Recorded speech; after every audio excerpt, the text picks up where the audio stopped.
My fellow Jamaicans and friends of Jamaica, welcome to the Jamaica High Commission's monthly Up Close interview series, where we feature distinguished and influential members of our community. Our Up Close series aim to inform, inspire, and integrate our community and to awaken awareness of our achievements and our greatness as a people. Over the past six sessions of Up Close, we have had a number of distinguished guests, including Professor Dr. Kevin Fenton, the Bishop of Dover, Reverend Rose Hudson Wilkin, Professor Sir Jeffrey Palmer, and a number of other persons. And tonight, we have as our very special guest, none other than the Queen of Lovers Rock, the award-winning and, of course, she's a singer and songwriter, film composer, and playwright, among many things. We speak of none other than Carroll Thompson, a household name for many years across the United Kingdom and in other parts of the world. I personally can't wait to hear the sensational, inspiring story of Carol's musical career and her extraordinary talent as a songwriter, a composer, and playwright. Reggae is the heartbeat of Jamaica, and we are in for a great treat this evening. And ladies and gentlemen, I am very truly proud this evening to have as our co-host Ms. Evadne Campbell, MBE, award-winning lecturer, broadcast journalist, trainer, and public relations consultant with over 30 years experience in media, education, and consultancy. And you know what? She is amazingly qualified to conduct this interview tonight because on top of all that we've said, she has just recently published a book titled How to Carry Out Media Interviews. So she really will be there doing a great job for us. But first, some brief announcements. This event is being recorded live on Zoom. We are streaming live on Facebook and YouTube. And please type your questions in the chat box section of your screen. And with that, thank you all for joining this evening. It is now my distinct pleasure to hand this evening's proceedings over to Evadne. Thank you so much, High Commissioner. I feel really that I'm now put on the spot. I didn't remember to even mention, I didn't remember that I'd mentioned about the book. So now I'm in real trouble, Carol, if I don't do this, you have to perform, yeah. Ladies and gentlemen, this is such a privilege and an honor for me. I can't tell you, I have worked with Carol since moving to London in a number of roles. But this is the first time I think we've actually done an interview together, yes, even though this is the times that we worked together, I was working as a journalist. Yes. So this is, so this is really, really special for me. The High Commissioner has done a lot of introduction on Carol and all her accolades, but I want to add to that Carol is not only all of those amazing things, we know her as an incredible artist, but she is also a philanthropist. And when I use that word, I really mean that, she gives back to her community in so many, many different ways. The High Commission can testify that. And I was told, Carol, that ever so often they just call Carol and nobody talks about money. And Carol is there. And I know she does an awful lot and give back an awful lot of her time and her expertise. So she is, in my opinion, an incredible philanthropist. As I said, I've worked with her, I know her, and I just think she is an amazing person. And so this is a real privilege. And today of all days, International National Reggae Day. I mean, it's I don't think it's a coincidence somehow. Well, I'm going to pretend that it was, and it couldn't have been a better day for Up Close to invite Carol as the guest, and I am thrilled to be the person who's carrying out the interview. But Carol, we haven't got a lot of time. They've really told me that I'm supposed to ask 5 questions. I don't know how that's going to work. Oh my goodness. I just don't see it. And so Joy's probably going to slap me later on when I go over that. But also that what we are asking is that if you have any questions, obviously we won't be able to ask all of them, but put your questions in the chat and we'll try and ask Carol as many of them at the end as possible. So I'm not going to waste any time. Carol. Yes, my love. I mean, like so many, and this is a question that I've asked artists over and over and over again, because for us as a people, most of us start in the church, and you're no exception to that. You started singing in the church. Now, can you tell us how old you were when you began your musical journey? Well, the first time I sang, they put me on a chair, and I think I was about 4. Okay, I think they put me on a chair in the church at Sunday school, and I started singing "Yes, Jesus Loves Me," and I haven't stopped since then. So yes, that was my first and I honestly I can still remember it. I had absolutely no fear, and it was such a joy, and especially a song like "Yes, Jesus Loves Me," you know. So that's how it started for me. But I mean, we're going to come back to that because. You know, Carol, and I'm sure a lot of people don't know this, that Carol is actually a classically trained pianist. Yes. So did you think about going into classical music? Is that what you wanted to do before reggae came in there and pulled you away? Well, you had to study classical music to get the grades back in the day. So you had to go through that whole that whole sort of trajectory of learning to play, read the notes, understand theory. So classical wasn't played a lot in the house, I have to be honest, but it was the only route that I could go through to learn to play my instrument correctly. So I enjoyed classical, but it wasn't my first love. If I'll put it like that. It was a means to an end for me, but I do appreciate classical music up to today. I do love classical music, but it wasn't something that I grew up listening to. It was something that was part of my sort of academic world, as you know. It wasn't really something that I absorbed in the house. What was I listened to a lot of Jim Reeves, actually. Okay. Sunday afternoon. It was more Jim Reeves and Andy Williams, I think, that was going on in our house back in the day. Yeah, yours and so many others within the Black community. I have to say, I was quite old before I realized that Jim Reeves was a white man. It was Jim Reeves and country and western, and it was blue beat, rocksteady, and scare, I would say. Okay. Yeah. What did your parents say? You not only were you trained. I mean, and we're moving on sometime because you started to train to be a pharmacist. Yes. So what did your parents say when you decided? Not only were you going to give up being a pharmacist, you were going to do music, you were going to do secular reggae music. Come on.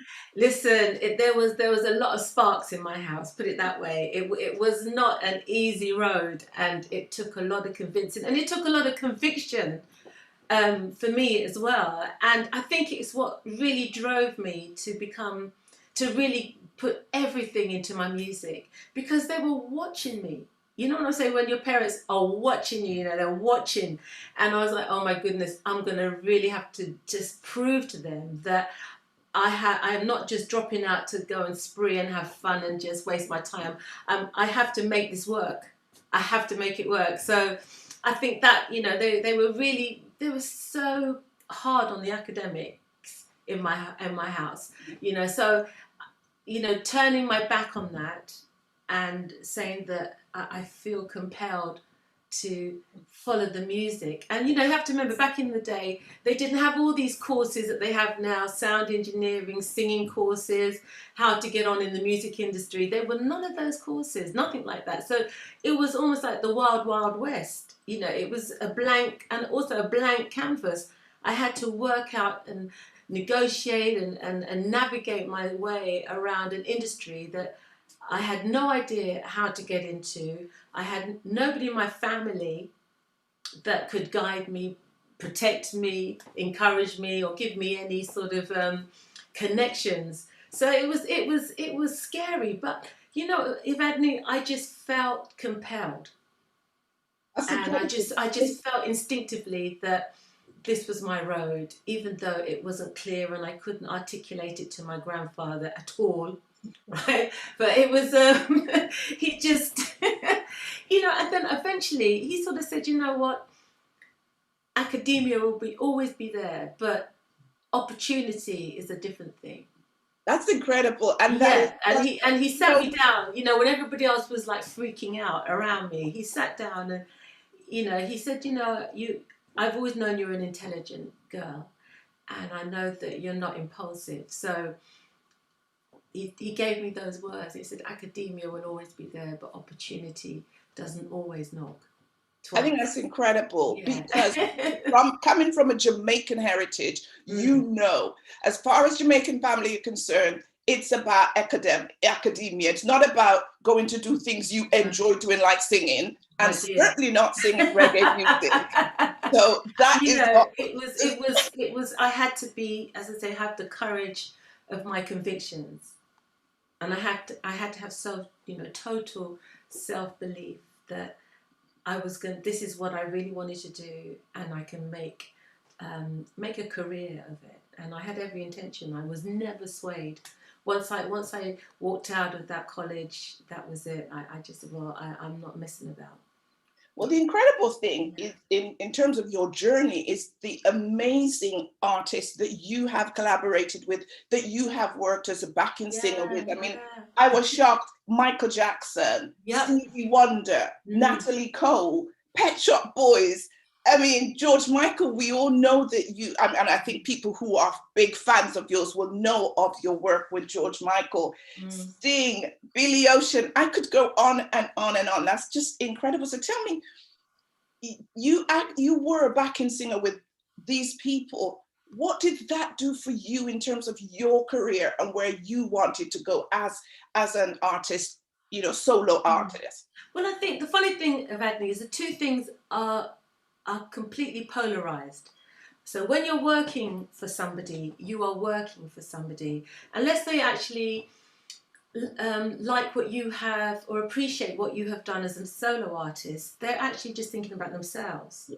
All right, so you're there to work for them, to make them sound good and to continue their success.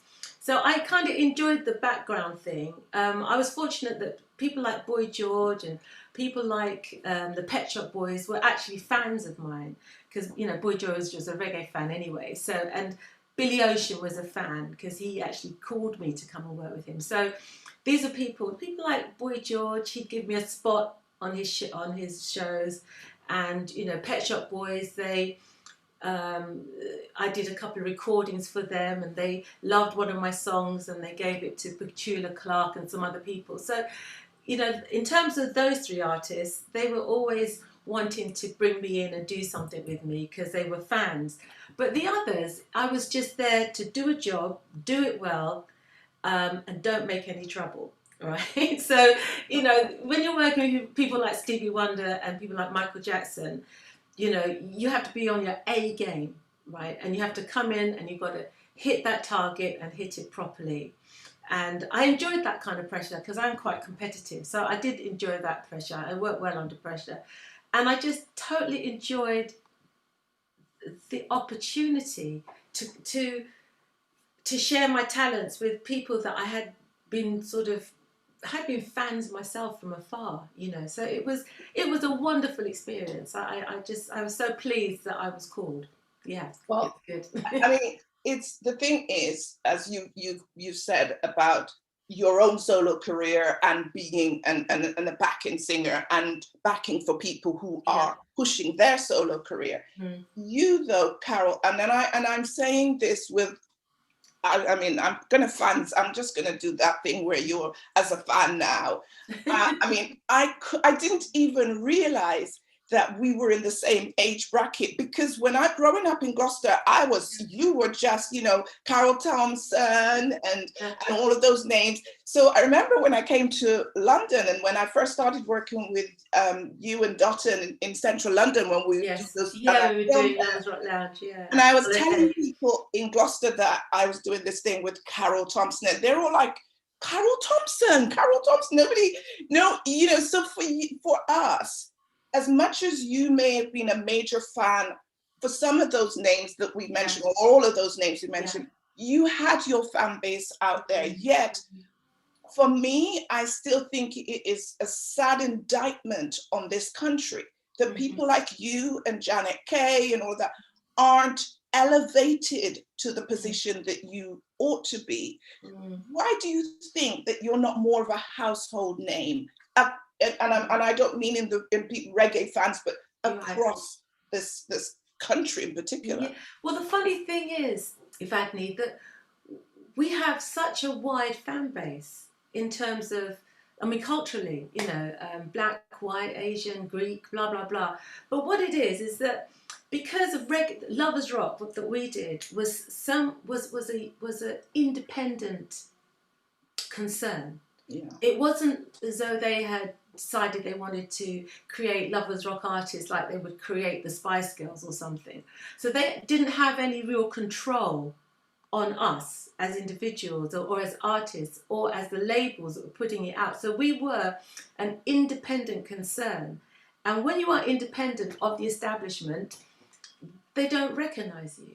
Even though we sold copious amounts of records and our fan base, as you know, is black and white, male and female.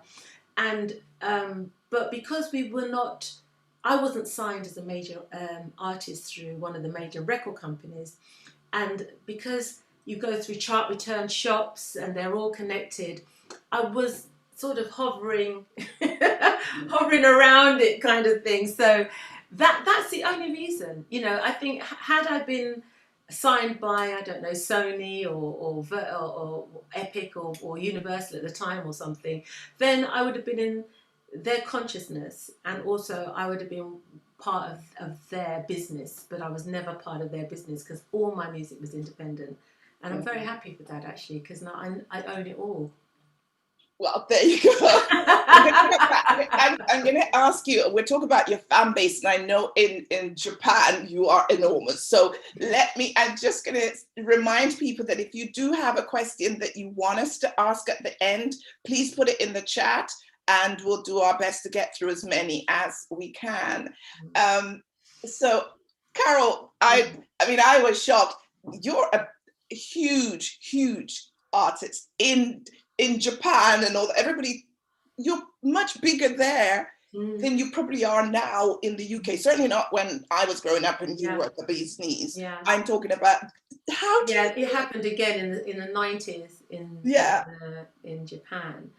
And I honestly, it's just one of those really interesting territories that they just love reggae music, and they just loved romantic reggae. They loved lovers rock. They loved the sound, the you know, the fact that it just embraces you, and it's very giving, and it's very sultry, and they just really got it. It kind of went straight to the heart for them, and it was just an amazing thing to go to Japan and see people crying when you're singing these songs. And just totally getting it and understanding it and being very appreciative of it as well, and treating it with a lot of respect. And it was a wonderful experience. Myself, Janet, Aswad, Maxi Priest, you know, many artists from this country made a huge impact on Japan. Yeah, it was amazing.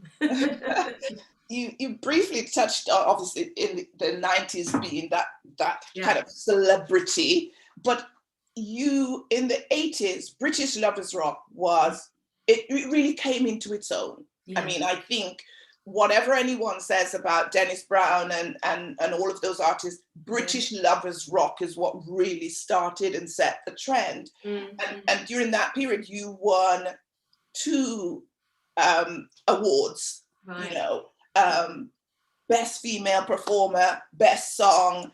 Now, unfortunately, and as someone who's been in this, in kind of as a journalist pushing reggae music, we have seen the decline in how it's played across mainstream and whether anyone, you know, its impact. Yet we know, people who are fans of reggae, what an incredible music it is across the world. Absolutely. Now, does it feel like reggae's had its heyday? And, you know, do you think that it's cyclical and we'll get back to that pinnacle again? I think reggae will always be constant, will always be a constant. You know, there are the people who love reggae. New people find reggae music and just revel in how it makes them feel.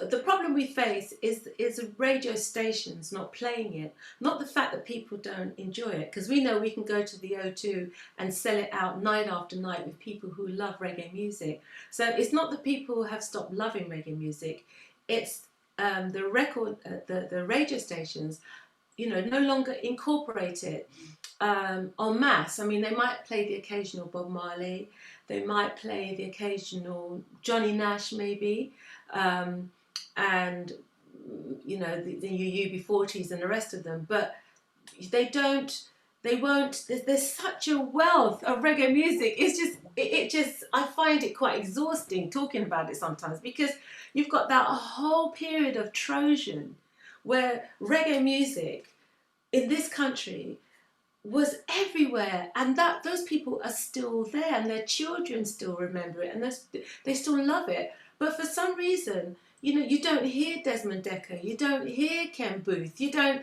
hear all of these, and John Holt, all of these records that, you know, everybody just loved and bought and danced and had it in their homes, black and white alike. So I think, you know, the way that they embrace American Motown and all the rest of it, they should really look inwardly, look at home, and look at the wealth of music that came from here, that was released here. The descendants are still here, and understand that they need to start weaving that into their playlists and recognizing that it's not going to be a distraction. It's actually going to maybe widen their listenership.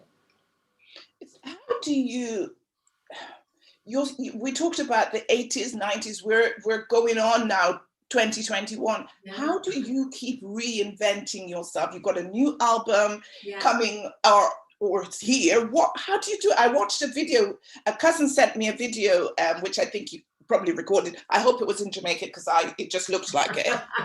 And I was like, it's just, you know, how do you keep reinventing yourself so that you're always going to be, you know, for the new audience, for a younger audience? Like I said, my daughter grew up listening to Lovers Rock because that's what we played. And she's now, my son, who's the youngest one, has got 3 children. So that's telling you that, you know, but you're still there. You're still relevant. How is it that you do that?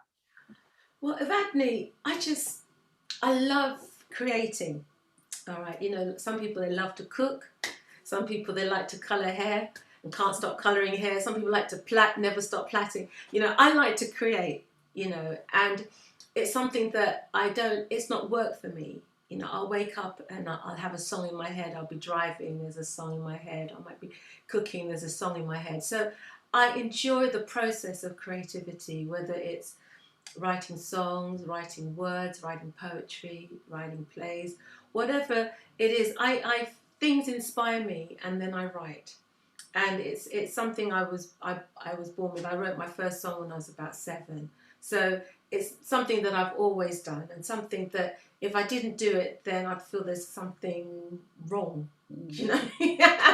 So it's part of the fabric of who I am. So I don't consciously go out there and say, "Oh, I've got to reinvent myself today." But what I do is I think, "Oh, I heard this song and it really inspired me," or I heard an old time tune I hadn't heard for years and it inspired me, or somebody says something and I think, "Wow, that's really profound. I'm going to write something about that." So, yeah, I think for me, it's not a case of trying to reinvent. It's just a case of I enjoy the process of creativity, of creating something, starting from a blank page, and next minute you've got a song, and to me it's a wonder. I sometimes I look back and think, wow, where did that come from? It's like a portal must have opened, and the good Father himself just threw it at me, and I caught it and I wrote it down. So I kind of look at it like that. It's incredible though when you find your purpose. Yes. And as you said earlier on, that this is what you were born to do. Yeah. And you couldn't have done anything else, because at some stage you would have come back to it, because this is what your purpose is. This is what you're here for. But I want to move on, because I didn't know this, and I was really intrigued when I was doing my research, that you're also a playwright. Tell me about that. What is there? Well, yeah, I've that we did the Lovers Rock monologues, myself and Victor. We wrote that, got together, and we put that together. That was more Victor than me at that point, but I was involved in that. And then I've always been writing plays, but music is so absorbing, and also the touring and raising children and looking after family and trying to hold on to my husband and he trying to hold on to me with our crazy schedules. There's very little time for other things. So my dear, during this lockdown, all of a sudden I had nowhere to go, no train to catch, no plane to catch, no clothes to look to buy, no rehearsals. I was in my house and I thought, okay, I've got this play and this and that I've been wanting to finish and do. And then it just so happened that I got commissioned to write a play. And I thought, brilliant. So it gave me the, a little bit of money always helps the incentive to incentivize. So, it's like, and I just started writing this play, and it's kind of, come into its own, and it's been wonderful. Yeah, so I enjoyed that process as well of playwriting and now you said you were commissioned to write that, so are we going to be able to see it when? Yes, you will. I mean, I've got as far as the first and second draft. I've had a reading with actors, and that was fantastic. It was just really great to hear it come off the page and to see what works and what doesn't work, and cut off the fat and all that kind of stuff. So that was really great. So I'm looking, hopefully by next year, this time you should be coming out to see this play.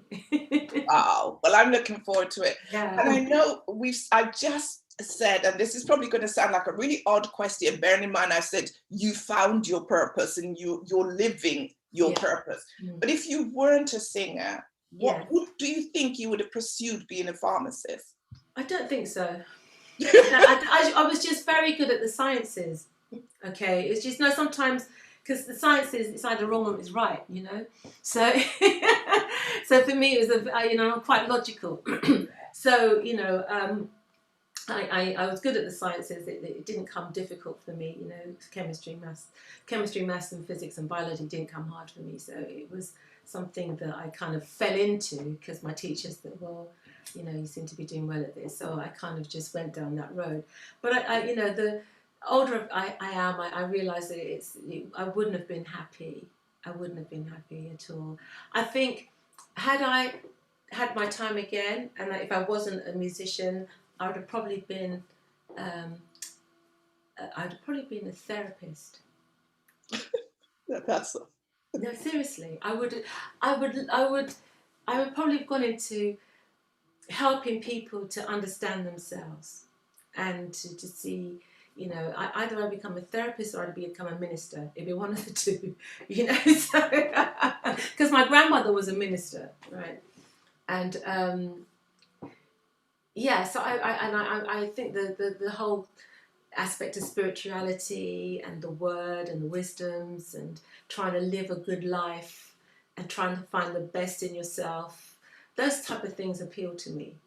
And I think I would have felt very comfortable sitting down and talking to people about their problems and their issues and trying to unravel it and find a way in which to find a better quality of life. I think I found that very fulfilling. Now, this is really interesting, because I know you have sang gospel. Yes. So how your faith clearly then is quite important to you. Mm. Would you describe yourself then as a Christian, or just somebody who has strong beliefs? How would you describe yourself in terms of your faith? Yeah, I see myself as a Christian. I see myself as somebody who is deeply spiritual. And I love the Bible, and I love the word in the Bible. I love the way you can find a scripture to just change your whole mood and to find purpose and reason, even when you're in the darkest of places. You know, there's a scripture for everything, and there's a scripture in joy and in life and in death and in celebration and everything. So, you know, I studied the Bible from a very young age. My golden text is started from I was about 3. So, you know, there's not many scriptures that I haven't actually seen or brushed over, you know. So, yeah, I think, you know, I maybe would have ended up either in the ministry or as a therapist of some kind. It's interesting. You use the word, I'd forgotten about that when I was growing up, and I'd come home from church and my great-grandfather would say, what was the golden text? Golden text. My golden text was taken from Psalms 23. Yeah, I enjoy golden text. I enjoy that. The golden text. What is? Because it is a golden text. It really, as much as at the time when I was saying golden text, I didn't really know what it really meant. But as you get older, you realise these words are golden. Yeah. You know, these words can change the course of your day and your life, you know. So, yeah, I think, you know, I feel very pleased and very grateful and blessed that I was spiritually grounded from a young age. You know, my grandmother was a minister and my grandfather was a deacon, and it was, I spent my life in church, whether it was Sunday service, you know, one rally after another, whether it was convention, whether it was something else, you know, I was in church. It was me, you know, that was my thing, you know. So I grew up in that, and I know those ones. Yeah, I grew up with all those beautiful sisters and women in the church, and strict as they were, you know, they were beautiful human beings, you know, who were in church trying to be the best that they could be. Absolutely. And yeah, it was a good environment for me. You mentioned writing during the pandemic. Well, we have had 18 months of this real difficult challenge that people, you know, for some people it's been particularly challenging. How did you cope, especially during the kind of earlier part of the lockdown, when we really were in lockdown? I think the beginning of it for me was really, really difficult. I was so confused. I was just confused, you know, when I walked out on the road and there was nobody there. And for the first time in my life, I could hear birds singing, and I had nowhere to go. And you weren't allowed to go anywhere. And one minute you thought it was going to end, and then it was shut down again. I remember that second time it happened, I actually cried. I was so frustrated. I couldn't see what the end would be. I couldn't understand exactly what was going on. So after I had that big, like an existential crisis, and I was crying, and I was like, oh, and then I became very calm. And I started to pray and meditate and read. And I said, okay, this is time for real self-reflection, and I went that way, you know. Yeah. And I think it was difficult financially. It was very hard too, because I couldn't gig, I couldn't, you know. But you know, everybody has a story to tell about how challenging it has been for all of us, and we all had to find our way, some better than others. You touched on the next question I was going to follow up with, is the financial challenges that people in the entertainment sector has, I mean, I think of Yeah. all the hospitalities, the people in the entertainment, whether it be theatre or people who have been promoters, and it's just wiped out a lot of people's business. Completely flatlined, the whole thing.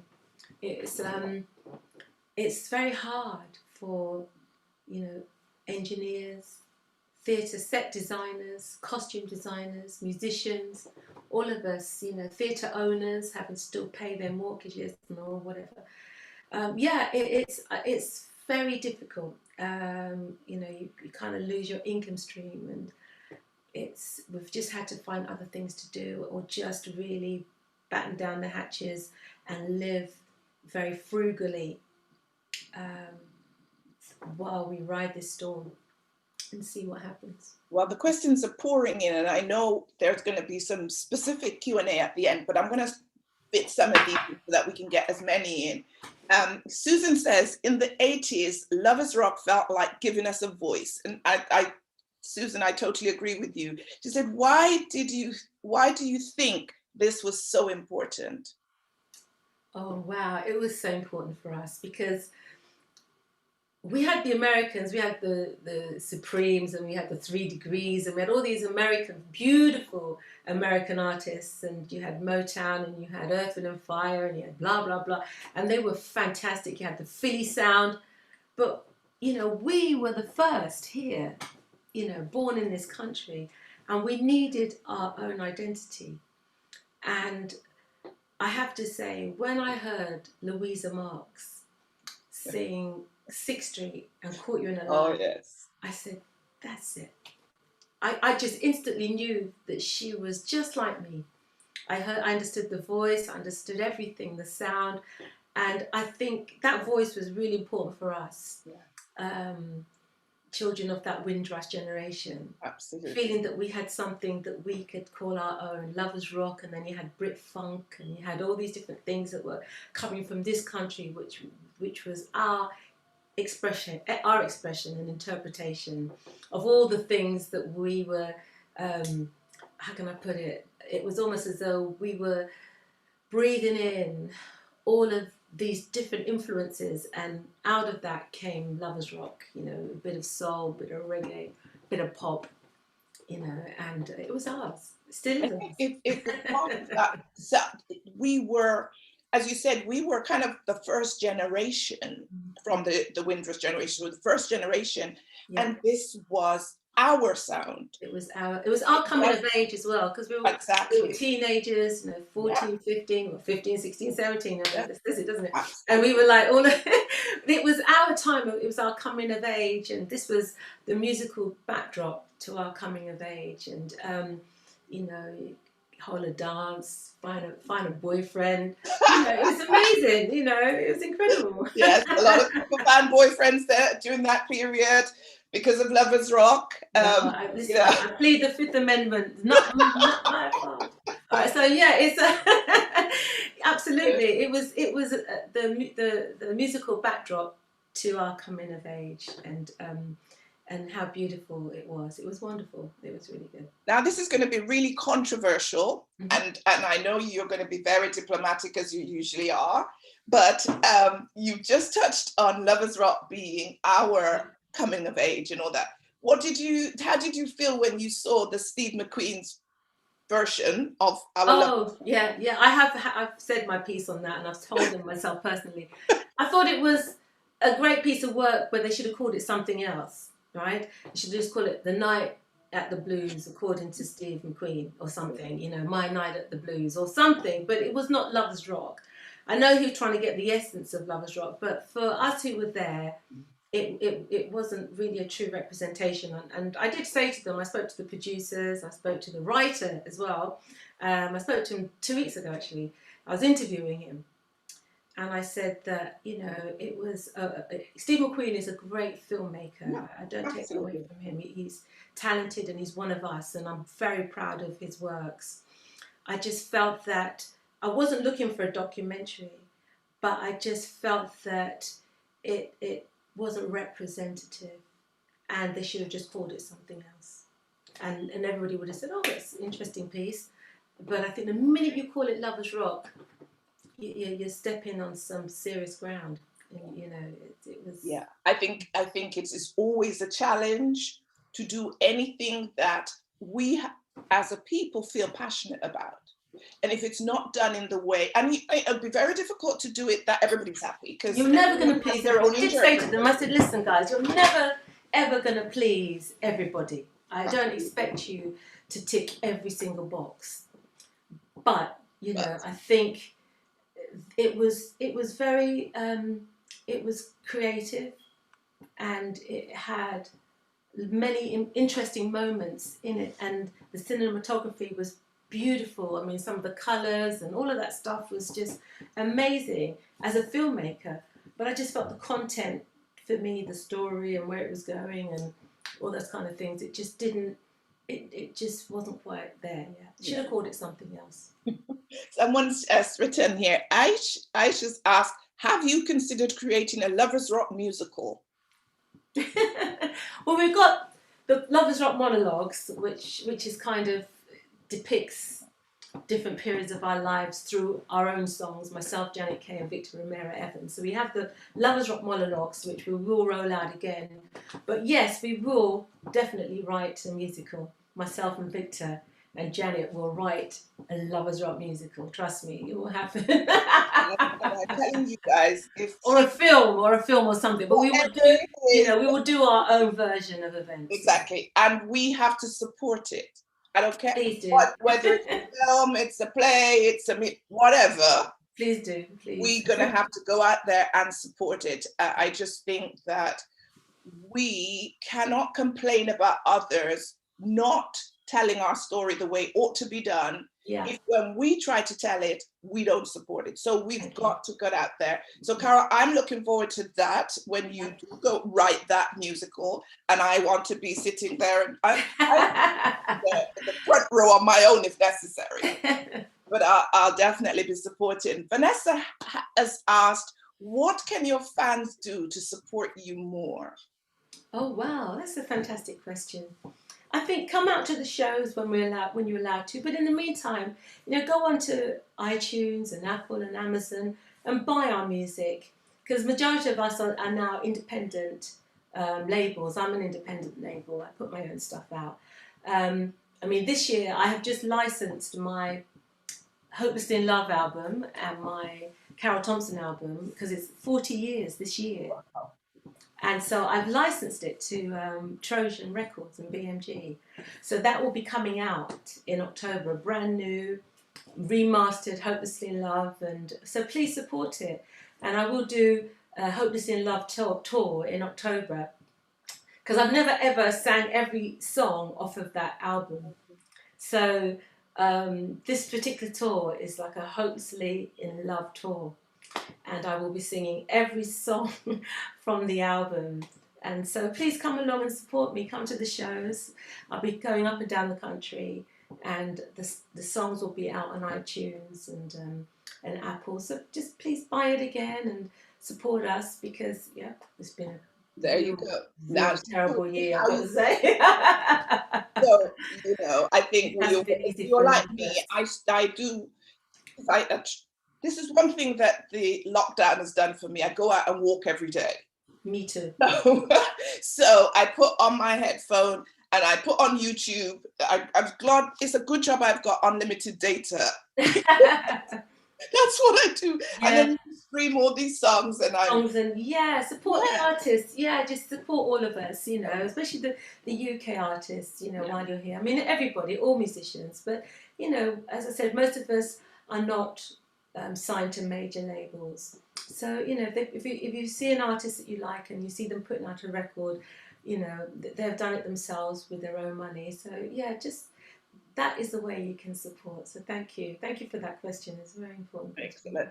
Lorna says, when she spoke to you in November, you talked about your involvement with people who were affected by the Windrush scandal. Yeah. And I'm sure there cannot be anyone on this session who doesn't know about a lot of what has been going on around the Windrush scandal.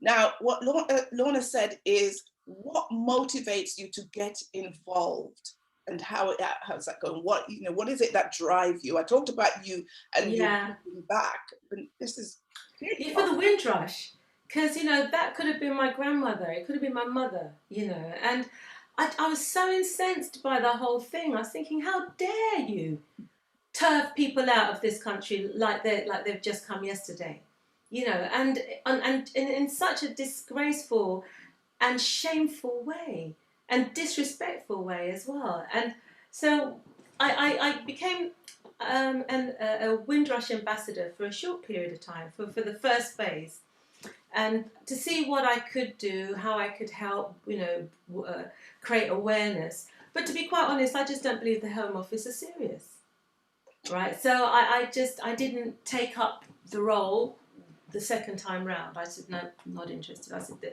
must be a better way. The only way I feel that our community will get what they deserve or get treated the way they should be treated is if it's taken out of the hands of the Home Office, personally, because the same people that was cracking the whip are the same people who are trying to say they're trying to help you.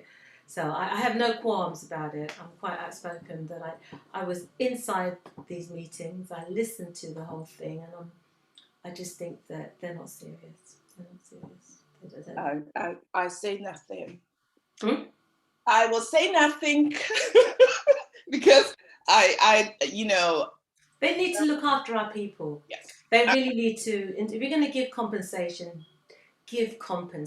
and do it properly. Do it like you really mean it, like you're dealing with human beings, who have given their lives to this country. A lot of them, most of them. So yeah, just treat us with respect, and if you're going to compensate. Don't jump through hoops. I don't know whether Lavinia's in the States, because she's asking, I hope that your tour in the States. So Lavinia, well, Carol. Lavinia, I think I know who that is. I'm not sure. I haven't rolled out for the States yet because COVID is so difficult and travelling is so problematic. At the moment, it's just a national tour of the UK. I'm doing Manchester, Leeds, Bristol, London, Birmingham, up and down. So at some point, I really look forward to coming to America. COVID dependence, of course. Yeah. Someone else has just asked, will you try to release your Lovers Rock musical? It's my cousins.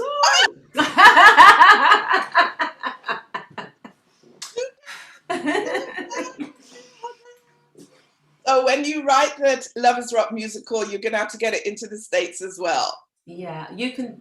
Lavinia and Vanessa Henlon will be my promoters. There you go. And Audrey said, please come to Florida. So hi, Audrey. I hope so. I at some point I'll try and find. Hi, Fiona. Hi, darling. At some point I'm going to try and find a good American promoter and someone who understands my material, understands the market, and hopefully, I'd love to get to America because I do know I have fans over there too. There you go. You do. Carol, I can't believe we're at 20 past 7. I think I can take a couple more questions. Okay. And then we're going to have to say thank you. And I know there are going to be people who are disappointed. So, you can give a little rendition of 20 seconds. Maybe. I'm telling you, I'm going to get in trouble because people have. Look, somebody just said "Hopelessly in Love," so it's not right. just me. It's not just you. Okay, I'll sing "Hopelessly in Love." Do you want to do it now before you run out of time? Yes, please. Oh, okay. I don't want to run out of time. Excuse me, because I've got a new brace in at the moment, so singing is a bit difficult, but I will try. Good. 'Cause I am hopelessly in love. Oh gosh, I'm hopelessly in love. I said I would never fall in love. Never fall in love again. No, no, no, no, no, no, no. But now I need your love each day. just like the flowers need the rain. Yeah, yes. Please tell me everything will be okay. 'Cause I am hopelessly in love. 'Cause I am hopelessly in love. Thank you. I'm telling you. Oh, voice came. Oh. I hear, yes, girl, sing. Then I got tune. Somebody says I got goosebumps. Oh, thank you. You need to sing this with an orchestra. See, now that's a great. Yes, that's the next year. Next year, I'm looking to do a major venue next year. That would be with an orchestra. lots and lots of love. I'll put it out there, so I'm hoping for it to happen. Loads of love. Everybody saying brilliant, superb, thank you. So, thank you, Yvonne. You've been a wonderful host. Oh, you definitely, you know. We could have done more. You have your talent. You know, I'm a champion of yours. You know that. Oh, well, you know, I didn't even get to talk about Colourful. You know, too much to talk about. Too many things to talk about. That was ahead of its time. I remember saying that to Dawson at the time. I said, Dawson, what you're doing is amazing. Yeah, colour TV. Yeah, it was way ahead of its time. People just didn't get it, and then the crash came. You know, so yeah. I hope you know. And sorry for those of you listening to me doing this in joke thing or in talking about something that you don't know. Yeah. Colour TV was probably the first Black online television. Yes, it was. Yeah. Yeah, we did. We actually remortgaged to do that.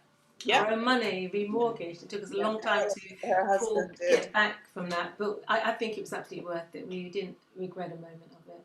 Yeah. Well, thank you, Carol. We won't have time to discuss all day. I know there are tons and tons of things that we could have talked about. Thank you. And thank you to everyone who came on. I mean, this is incredible. And whether you're watching this on YouTube or Facebook or wherever, we thank you. Thank you for taking the time out. I know it is, you know, when somebody takes an hour and a half out of their time to sit and watch and to interact, it's a task. So we thank you very much. Yeah, thank the Jamaican High Commission for inviting me and you know, the High Commissioner as well. I'm a fan. He's a fan. I think he's doing such a fantastic job, and the whole team at the High Commission. Thank you. You know that I'm always there for you.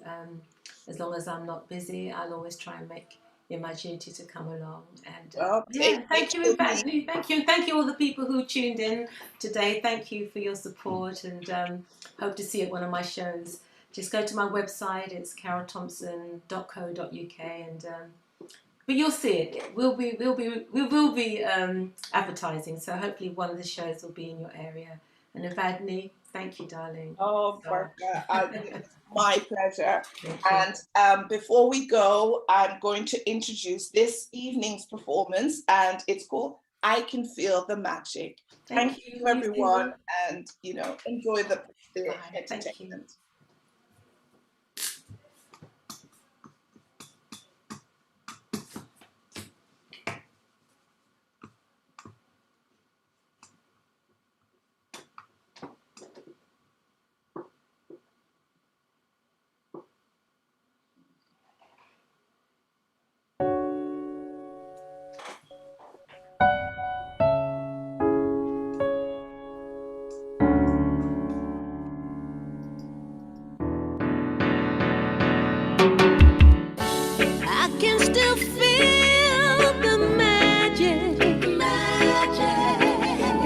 Time you kiss my lips, 'cause even after so long